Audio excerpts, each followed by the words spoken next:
আমাক কৈছিল নাৰায়ণৰ সন্মুখত যিখিনি কথা আমি কৈছিলো সকলোবোৰ তেহেলে গ'ল মানে সকলোবোৰ পাহৰিলো মা বৈষয়িক জীৱনত হাজাৰ সন্তানৰ প্ৰতিপালন পোষণ তথা বৈষয়িক জীৱনৰ সুখ ভোগ আদিবোৰত ব্যস্ত হৈ থাকোতে থাকোতে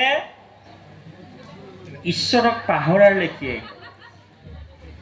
মাসকল আমি ঈশ্বৰক কেতিয়া বেছিকৈ মনত পেলাওঁ আকৌ এটা প্ৰশ্ন আগবঢ়ালো পিছফালৰ আইসকলে ধুনীয়াকৈ কথা পাতি আছে আমিও অকণ কথা পাতো আইসকলৰ লগত ৰাস্তাত থকা আইসকলৰ লগত যে আমি ঈশ্বৰক আচলতে কেতিয়া বেছিকৈ বিচাৰো আইসকলে উত্তৰ দিবনে দুখ হলে একদম মাৰ্ভেলাছ উত্তৰ দিলে সাধু এটা কম শুনিব নেকি সাধু এটা কওঁ সাধুটো এনে যে আমাৰ শইকীয়ানীৰ ছোৱালীয়ে মেট্ৰিক দিব দি গ'ল আৰু পাছ কৰিলে পৰীক্ষাৰ দুমাহমানৰ আগত মাকৰ টোপনি লাহে লাহে নোহোৱা হৈছে ছোৱালীয়ে যেতিয়া পৰীক্ষা দিব আজিকালি ল'ৰা ছোৱালীয়ে পৰীক্ষা দিলে ল'ৰা ছোৱালীতকৈ মাকবিলাক বেছি ষ্টুডেণ্ট হৈ যায় নহয়নে আমাৰ ঘৰৰজনীয়ে স্কুল পঢ়োতে ইমান নপঢ়িলে এতিয়া বোলে পিতেকক পঢ়াওঁতে যিমান পঢ়াবলগীয়া হয় কৈ থাকে মাজে মাজে যায় নহওক শইকীয়ানোৰ বৰ চিন্তা ছোৱালীয়ে মেট্ৰিক দিব ৰিজাল্টটো যদি ভাল নহ'লে শইকীয়াৰ অফিচত বদনাম হ'ব শইকীয়ানোৰ বেয়া পাব কাৰণ বন্ধন গোটৰ মিটিংখন শইকীয়ানীৰ ঘৰতেই হয় মেনেজাৰ ছাৰ আহিব গতিকে 15গৰাকী গোপিনী গোট খাব গতিকে পৰীক্ষাৰ আগে আগে শইকীয়ানীয়ে শইকীয়াক ক'লে বোলে শুনিছানে হেৰি ছোৱালীৰ ৰিজাল্ট পৰীক্ষা যিহেতু দিবই বোলাচোন বোলে ভৰালী নামঘৰতে শৰাই ভাগ দিয়া আহোঁগৈ এই গৃহিণীয়ে বিচাৰিলে বাপসকলে সাধাৰণতে না বুলি নকয় আপোনালোককতো নকয়েই ন গতিকে শইকীয়াও না বুলি নকৰিলে বোলে ঠিক আছে তুমি যেতিয়া ইচ্ছা কৰিছা কাৰণ তোমাৰ কথাষাৰ মানিলেহে মই অফিচৰ পৰা আহিলে সদায় গৰম চাহ কাপ খাবলৈ পাম ঠিকমতে নবা চেঁচা চাহ খাওঁতে সময় যাব গতিকে জীয়েকৰ পৰীক্ষা মাকৰ চিন্তা বাপেকক ক'লে যে বন্তি এগছ শৰাই এভাগ দিব লাগে ঠিক আছে গ'ল দিবলৈ গ'ল পৰীক্ষাৰ 15 দিনমানৰ আগত আকৌ গম পালে বোলে গাঁৱৰে পৰীক্ষা দিয়া কেণ্ডিডেট কেইটা বৰদোৱালৈ যাব শইকীয়াক আকৌ ক'লে বোলে হেৰি নহয় ইহঁত আকৌ গাঁৱৰ ইহঁতে আমাৰ ছোৱালীৰ লগৰ ইহঁতকেইটা বৰদোৱালৈ যাব ট্ৰেভেলাৰ এখন ভাড়া কৰিছে এইফালে ডিমৌ হৈ সোমাই যাব অকণমান বাট আমিও যাওঁ নেকি তাত শইকীয়াই ক'লে প্ৰভু বিচাৰি যাম বুলি কৈছে তেতিয়া কেলেনো বাধা দিব যোৱা আৰু মনত ভাবিলে সন্ধিয়া গোসাঁই সেৱা কৰিলে জীয়াৰক এদিনৰ লগত লৈ নাযাওঁ এতিয়া পৰীক্ষাৰ আগত ভগৱান বিচাৰি ঘূৰি ফুৰিছে যা নহওক পৰীক্ষাৰে 15 দিনমান আছে আকৌ শইকীয়ানীয়ে ক'লে বৰদোৱাৰ পৰা আহিলোগৈ যোৱা দেওবাৰে মঙলবাৰ বৃহস্পতিবাৰে বন্ধন গোটৰ মিটিং আছে এটা কাম কৰি দিয়ক সেইদিনা দুপৰীয়া আইসকল যিটো আহিবই পইচা দিবলৈ সেৱাখন পাতি দিওঁ ছোৱালীজনীৰ বাবে গতিকে বৃহস্পতিবাৰে আকৌ ঘৰত আইসকলৰ সভা হ'ল ছোৱালীয়ে মেট্ৰিক পৰীক্ষা দিব ঈশ্বৰৰ আশীৰ্বাদ বিচাৰি আইসকলক সন্তুষ্ট কৰা দেখি শইকীয়াৰ লগৰ ৰাইজৰ লগৰজনে ক'লে হেৰৌ ঘৈণীয়ে যে মাইকী মানুহ কেইজনীক ভোজে ভাতে খোৱালে কিনি আমাককেইটাক কিয় বাদ দিলি ছোৱালী যদি ৰিজাল্ট ভাল হ'ব লাগে আমাকো ভোজ এটা দিব লাগিব পিছতে পৰাই আকৌ বাপসকলক লৈ আকৌ ৰাজহুৱা ভোজ হ'ল মুঠতে ছোৱালীয়ে পৰীক্ষা দিব আশীৰ্বাদ লাগে ৰিজাল্ট ভাল হ'ব লাগে প্ৰভুৰ ওচৰত সেৱাই খোৱা না ছোৱালীয়ে পঢ়িছে ছোৱালীয়ে কষ্ট কৰি পঢ়াতে ব্যস্ত হৈ আছে ছোৱালীয়ে খুব কষ্ট কৰি পঢ়িছে মাকৰ চিন্তা হ'ল যে ছোৱালীজনীৰ কাৰণে ঈশ্বৰৰ আশীৰ্বাদ ল'ব লাগে পৰীক্ষা 3 দিনৰ আগত গাঁৱৰ চাৰিওটা নামঘৰতে ছোৱালীক লৈ গৈ আকৌ বন্তি 4 গছ দিলেগৈ শুভ কাম যিহেতু আমি কৈ সকলো কাম ঈশ্বৰৰ সমৰ্পণ কৰিব লাগে গতিকে প্ৰভুৰ ওচৰত খাটনি ধৰিছে প্ৰাৰ্থনা কৰিছে পৰীক্ষা দিনা ৰাতিপুৱা খেলৰ নামতিজনক কৈ দিছে ছোৱালী পৰীক্ষা হ'লে 7:30 বজাত ওলাই যাব আপুনি যেনে তেনে আমাক বোলে 7 মান বজাত পোৱাকৈ আহিব নামতি বোলে কেলে এই ঠাণ্ডা দিনত ইমান সোনকালে মই গা ধুব নোৱাৰোঁ নহয় বোলে তাই যোৱা সময়ত আপুনি গোসাঁইঘৰত বন্তি গছ জ্বলাই তাক আশীৰ্বাদ এটা দিব সেৱা এটা কৰি যাব নাম গৈও ভাবিলে পৰীক্ষা দিবলৈ যদি মোৰ 2খন ভৰি চুই সেৱা কৰি যায় মোৰনো কি অসুবিধা হ'ল ৰাতিপুৱা নাম গৈয়ে 2খন ভৰিত নেমু টেঙাৰে মাজি ধুনীয়াকৈ বগা কৰি পৰিষ্কাৰ কৰি শইকীয়া ঘৰো পালেগৈ ছোৱালী পৰীক্ষা হললৈ গৈছে সেৱা জনাইছে নাম গৰিয়াই হিয়া খুলি আশীৰ্বাদ দিছে মনৰ ইচ্ছা পূৰণ হওক মাকেও কৃষ্ণ কৃষ্ণ কৃষ্ণ নাম পৰীক্ষা হললৈ যাতে যিমান নামঘৰ পাইছে চবতে মূৰ ধুৱাই গৈছে পৰীক্ষা হলত সময়তে ছোৱালীক কৈছে বোলে এই কলমটো মই আগদিনা বন্তিজলতে গোৱাৰ লগত নামঘৰত দি থৈছিলোঁ গোসাঁইঘৰত, এইটো উলিয়াই দিছোঁ, এইটো কলমহে পৰীক্ষাত লিখিবি। পৰীক্ষা হলত সোমোৱাই দিয়ালৈকে কৃষ্ণ নাম ল'লে, ৰুমত সোমাতে সেৱা কৰি সোমাবি, প্ৰশ্নখন দিওঁতে ঈশ্বৰৰ নাম ল'বি। মাকে ভাল শিক্ষাই দিছে শইকীয়ানে, নহয়নে? যে ঈশ্বৰক অৰ্পণ কৰি কাম কৰিম। ছোৱালীয়ে কষ্ট কৰি পঢ়িছে, গতিকে মাকে চেষ্টা কৰিছে যাতে ছোৱালীৰ ৰিজাল্ট ভাল হওক। পৰীক্ষা শেষ হ'ল, সময়ত পৰীক্ষাৰ ফলাফল আহিল। ৰাতিপুৱা 9 বজাত ৰিজাল্ট আহি গ'ল।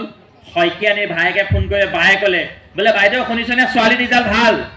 কি পালে হেৰ, কি পালে সেইটো কওঁ। বোলে 93% পালে। শইকীয়ানী আনন্দত বিভোৰ ক'ব নোৱাৰা হ'ল। হ'ব দে, তহঁত আটাইকেইটা আহিবি, মই বাপেকলৈ ফোন কৰোঁ বুলি কৈ শইকীয়া অফিচ পাইছিলগৈ। ফোন কৰিলে, আপুনি আহোঁতে ৰহ চাৰিআলিত সোমাই হৰমোহনৰ দোকানৰ পৰা জিলাপি আৰু মিঠাইখিনি লৈ আহিব, মই আগদিনা অৰ্ডাৰ দি থৈছোঁ। শইকীয়া বেহুচ, মই গমেই নাপাওঁ মাইকী মানুহে আগদিনাকৈ বজাৰৰ অৰ্ডাৰ দি থৈ আহিছে। মিঠাই আনিলে, পেহীয়ে ক'লে ফোন কৰিলে, জেঠাই ক'লে ফোন কৰিলে, ভতিজা ক'লে ফোন কৰিলে, দদাই ক'লে ফোন কৰিলে, পেহা ক'লে ফোন কৰিলে, ককাই ক'লে ফোন কৰিলে, ফোনৰ ওপৰত ফোন, খবৰ দি আছে, কৰি আছে। সন্ধিয়ালৈ ভোজ ভাতৰ আয়োজন, পিছফালে চৌকা কান্দিলে। শইকীয়াক আকৌ সন্ধিয়া বজাৰলৈ পঠিয়ালে, মছলা আনিবলৈ, আলুগুটি আনিবলৈ, আদা নহৰু পিঁয়াজ আনিবলৈ। ৰাতিপুৱা 9 বজাৰ পৰা সন্ধিয়া 6 বাজি কাল সন্ধিয়া হ'ল। চোতালত থকা গোসাঁই ঘৰত গৈ বোলে, প্ৰভু তোমাৰ জহতে ছোৱালীয়ে পাছ কৰিলে, তোমাক কৃতজ্ঞতা, থেংক ইউ এটা ক'বলৈ শইকীয়ানীৰ সময় নহ'ল।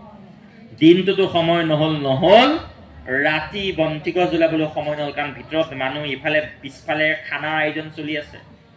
এই বোলে গড়ডাল উলিয়াই দিব লাগে, এই বোলে দা কটাই উলিয়াই দিব লাগে, এই বোলে বুঢ়া কোমোৰাটো উলিয়াই দিব লাগে, এই বোলে মছলা উলিয়াই দিব লাগে, চব আয়োজন হ'ল। কিন্তু শইকীয়ানীৰ চোতালত থকা গুৰুগৃহত সুখৰ সময়ত বন্তিগছ জ্বলাই প্ৰভু তোমাক কৃতজ্ঞতা জনালো বুলি ক'বলৈ শব্দ সময় অভাৱ হ'ল। আমিবোৰ বাৰু তেনেকুৱাই নেকি?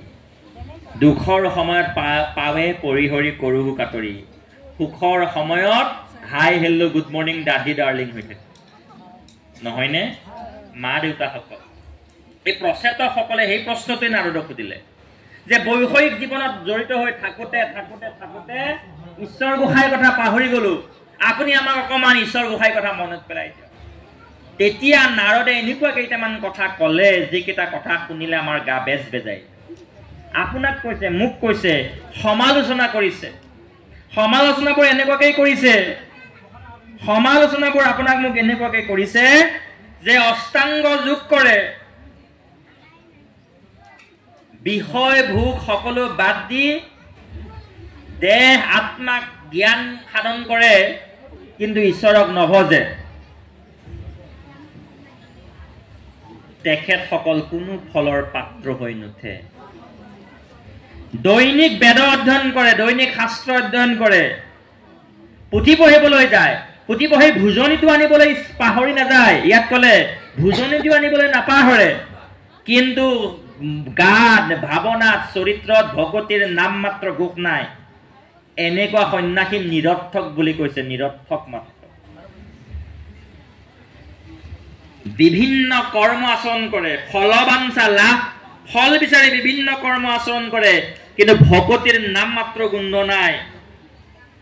শেষত গৈ গাঁৱে গাঁৱে যজমানি কৰি থাকোঁতে সময় যায়, নহয়নে বাপ? তাকেই কোৱা নাইনে? আমি তিনিজনে তাকেই দেখি আছো পাছত।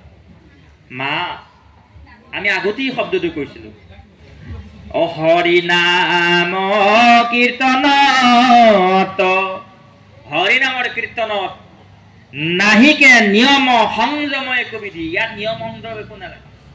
আপুনি বিশ্বৰ শাস্ত্ৰ জানিব নালাগে, আপুনি আউসী একাদশী উপবাস খাটিব নালাগে, আপুনি আন একো কষ্ট কৰিব নালাগে। এটাই মাথোন কাম কৰিব লাগে, হিয়া দিয়া নিয়াৰ খেলটো খেলিব লাগে। কথাটো শুনি কাৰোবাৰ মনত সংশয় লাগিছে, খাটনীয়াৰ বাপে আহি আজি আকৌ কি ভাগৱতৰ মাজত হিয়া দিয়া নিয়াৰ খেল। এই যে নাৰদে ভকতিৰ কথাটো কৈ আছে, মা অ ভকতি নামৰ বিষয়টোৰ ভিতৰৰ বস্তুটোৱে হৈছে হিয়া দিয়া নিয়া।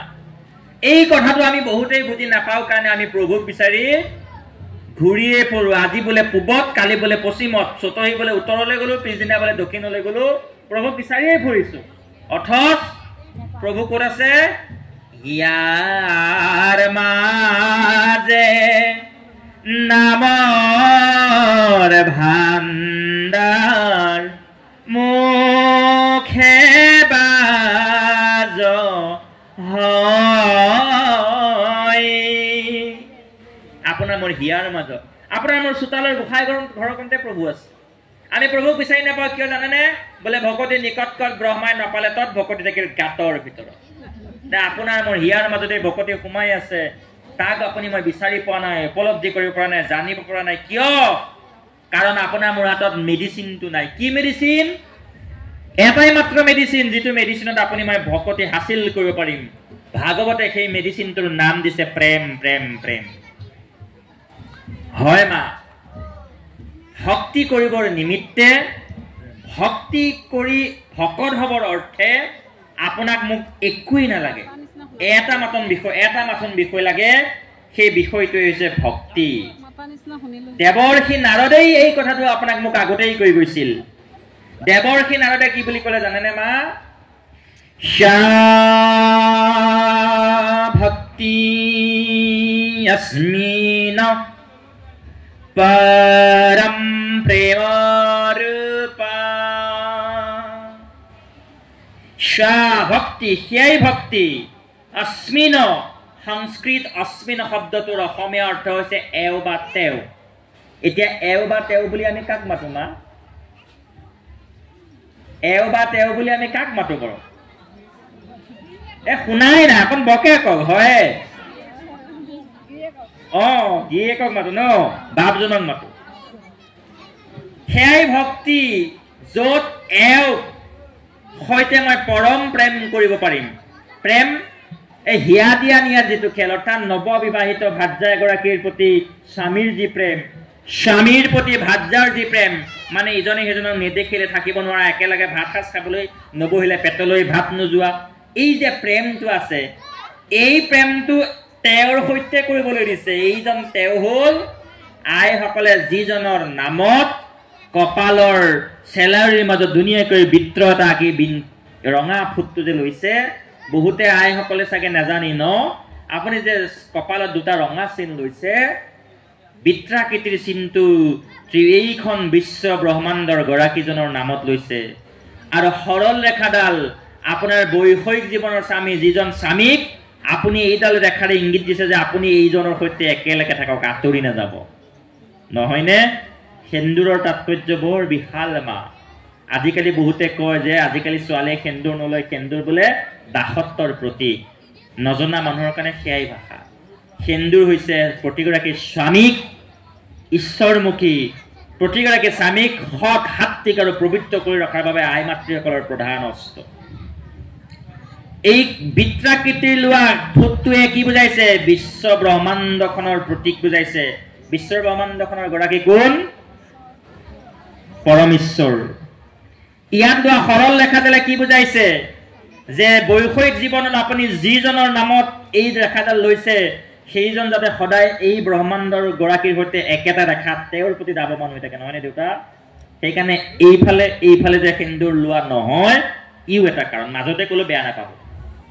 গতিকে ভক্তিৰ কথা আমি যিহেতু কৈ আছিলো, ভক্তি সেয়াই পৰম ঈশ্বৰৰ প্ৰতি যাৰ হৃদয়ত পৰম প্ৰেম জাগৃত হ'ব, সেই জাগৃত হোৱা প্ৰেমৰ ভাৱক ভক্তি বুলি ক'ব।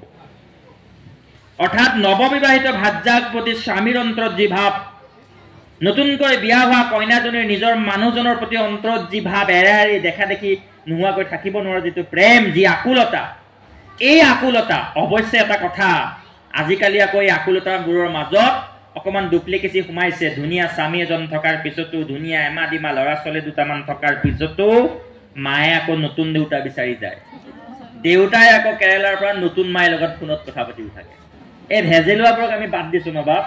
সঁচা অন্তৰত যিসকলৰ স্বামী স্ত্ৰীৰ মাজত প্ৰেম আছে, আন্তৰিকতা আছে, সেই প্ৰেম আৰু আন্তৰিকতাক লগত পৰম শব্দটো যোগ কৰি ভগৱন্তৰ সৈতে সম্পৰ্ক সৃষ্টি কৰিবলৈ দিছে, সেয়াই হৈছে ভক্তি। আৰু যদি প্ৰমাণ লাগে, চান্দিল্য ঋষিয়ে উল্লেখ কৰিছিল এই বুলি, ভক্তি পৰাণ ৰক্তিশ্বৰে, পৰম ঈশ্বৰৰ প্ৰতি ব্যক্তিৰ হৃদয়ত জাগৃত হোৱা পৰম অনুৰাগ বা অনুৰক্তি হৈছে ভক্তি। গতিকে আপুনি মই আন একো কৰিব নালাগে মা, কেৱল কেৱল কেৱল মাত্ৰ এক ঈশ্বৰক ভাল পাওক, কেৱল কেৱল কেৱল মাত্ৰ আপোনাৰ হিয়াত এক ঈশ্বৰক স্থান দিয়ক, কেৱল কেৱল কেৱল মাত্ৰ আপোনাৰ হিয়াত কেৱল এজন ঈশ্বৰৰ উপাসনা কৰক। এই সিদ্ধান্ত মই কোৱা নাই, ইয়াৰ পিছত পদচন্দত আপোনাক সিদ্ধান্ত দিব কাক পূজা কৰিব, কাক সেৱা কৰিব। কাৰণ এই এক কৃষ্ণদেৱ কৰি সেৱা ধৰিও তাহান নাম কৃষ্ণ দাস হৈয়া প্ৰসাদ ভুঞ্জিয়া অহস্তে কৰা দান কাম। কথাষাৰ ভাগৱতৰ ২য় স্কন্ধৰ ১২৫ নম্বৰ দুলৰী চন্দ্ৰ ঘোষা যোগাত কৈছে। ২য় স্কন্ধত কোৱা কথাখিনিৰে আপোনালোকলৈ এটা নতুন অধ্যায় আৰম্ভ কৰিছো। আৰু ৪ৰ্থ স্কন্ধৰ ২৪৫৭ নম্বৰ ঘোষাতনো কি কয় পাঠক বাসকলে আপোনালোকক শুনাব। একান্ত মনে শুনকচোন, গুৰুত্বপূৰ্ণ কেইটামান কথা ক'ব। কৃষ্ণ নানা বিধ কৰে মৰ জানিবা নানা ফল হৰি ভক্তি বিনে যেন সকলে